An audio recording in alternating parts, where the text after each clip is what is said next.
back to the channel. Today we're going to unravel some incredibly complex events in Genoa. Rumors are circulating around the Newman family, but what's the truth? In this video, I'll summarize the plot points that will be revealed in the next episode. Stay tuned to see what happens. Welcome back to our channel. We are diving deep into the latest madness from Genoa City. And let me tell you, the drama is absolutely off the charts today. Grab your coffee and let's get right into it. I cannot believe they just did that. I mean, seriously, are we actually doing this again? I am sitting here staring at my screen late at night, completely losing my mind over what just went down with Jack Abbott. Because they really just let Patty Williams win. AGAN. I am so frustrated I could scream. Just when you think the Abbotts finally have a solid plan, everything blows up in their faces in the most spectacular, disastrous way possible.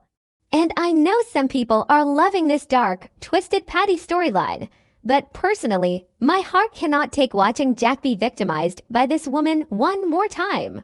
We need to talk about this, because I am officially unwell. So let's back up and break down this absolute train wreck of a rescue mission. Jack and Kyle actually thought they had outsmarted Patty Williams. Like, do they not know who they are dealing with? Patty is a seasoned, unhinged mastermind when it comes to stalking and kidnapping. But no, Jack and Kyle sit on a street corner, loudly plotting their master plan to infiltrate Dr. Markham's house. And of course, Patty is lurking right there in the shadows, eavesdropping on every single word. I was screaming at my TV, telling them to look behind them, but they never do. They just blindly marched into a trap. And Kyle actually did his part perfectly. He leaves that threatening voicemail for Dr. Markham claiming he saw Diane through the window, totally spooking the guy. Markham calls back, gaslights Kyle, and agrees to meet him at Crimson Lights. It was a good distraction. But Jack, he absolutely refused to let Kyle go into that house with him. Because Jack is carrying around this massive, crushing guilt over Diane, he insists on playing the lone hero. He waits for Markham to leave, and then he breaks into the compound all by himself. No backup, no police, just Jack Abbott walking straight into the lion's den. The suspense in that house was suffocating. Jack is creeping through the dark, silent hallways, desperately calling out for Diane. You can feel his heart pounding, his desperation to fix his broken marriage and save the woman he loves. But Diane isn't there. The house is eerily empty. And then bam, Patty steps out of the shadows. My jaw literally dropped. I mean, we knew she overheard the plan, but seeing her materialize like a ghost in that empty house was chilling. She didn't even look frantic. She looked triumphant. She looked like a predator who had just caught her prey. Before Jack can even process what is happening, before he can even try to fight his way out or negotiate, Patty lunges. She has a syringe, a freaking syringe, and she plunges it right into Jack. The physical struggle was so hard to watch. Jack is a strong guy, but Patty had the element of surprise, and whatever she injected him with acted fast. You could see the exact moment the fight left Jack's eyes.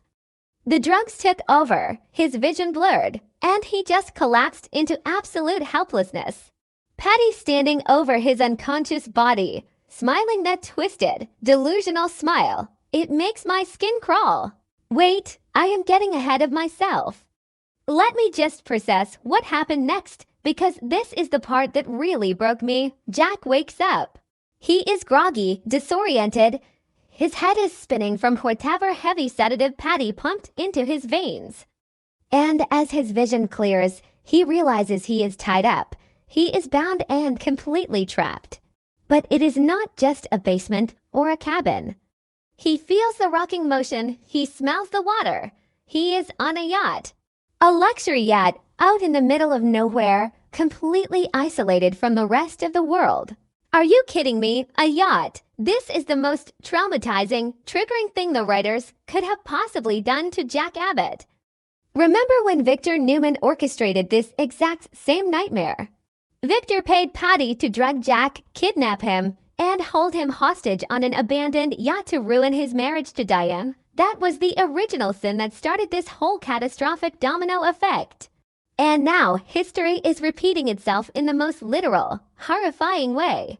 Jack is back on a boat, a captive to the same delusional woman who sexually compromised him and destroyed his life the first time.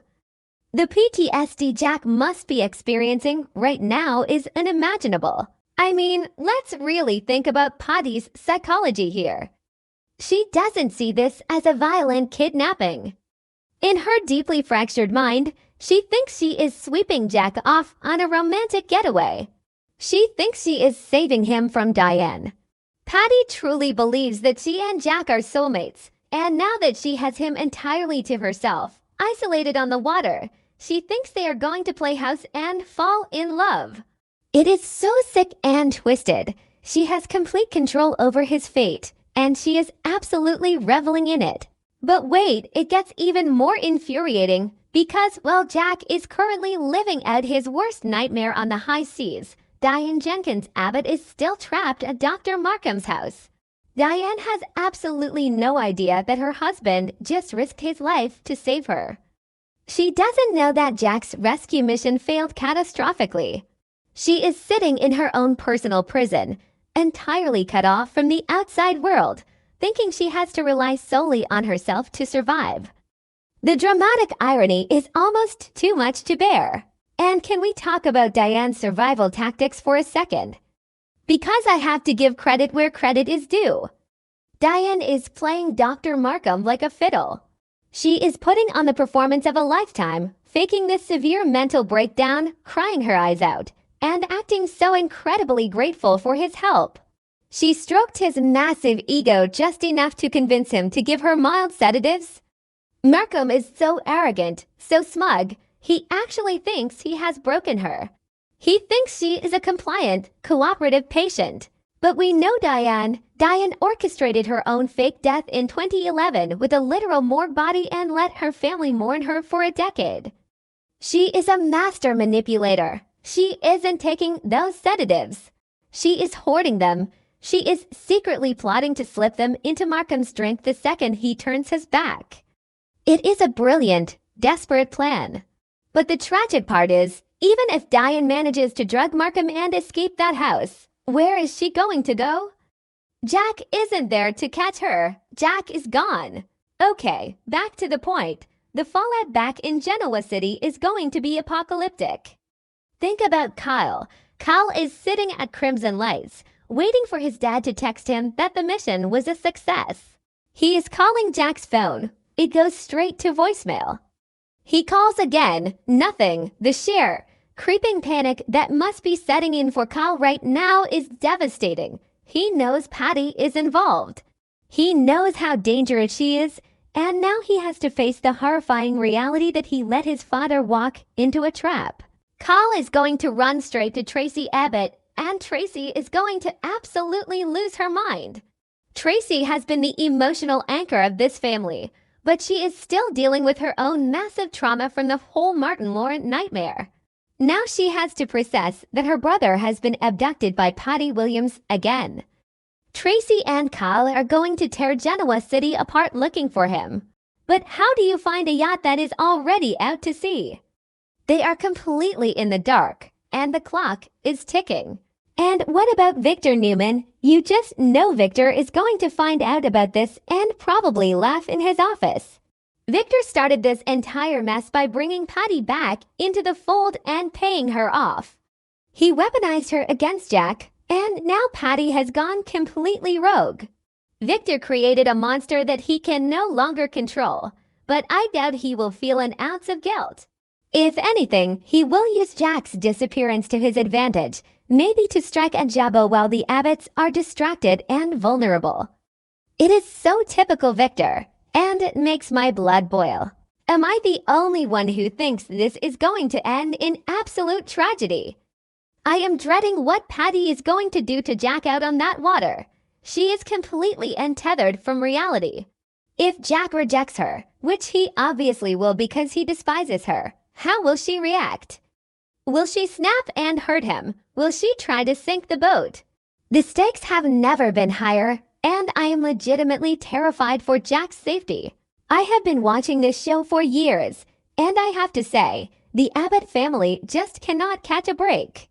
Every time they try to be proactive, every time they try to fight back against the villains of this town, they end up suffering tenfold. Jack just wanted to save his wife.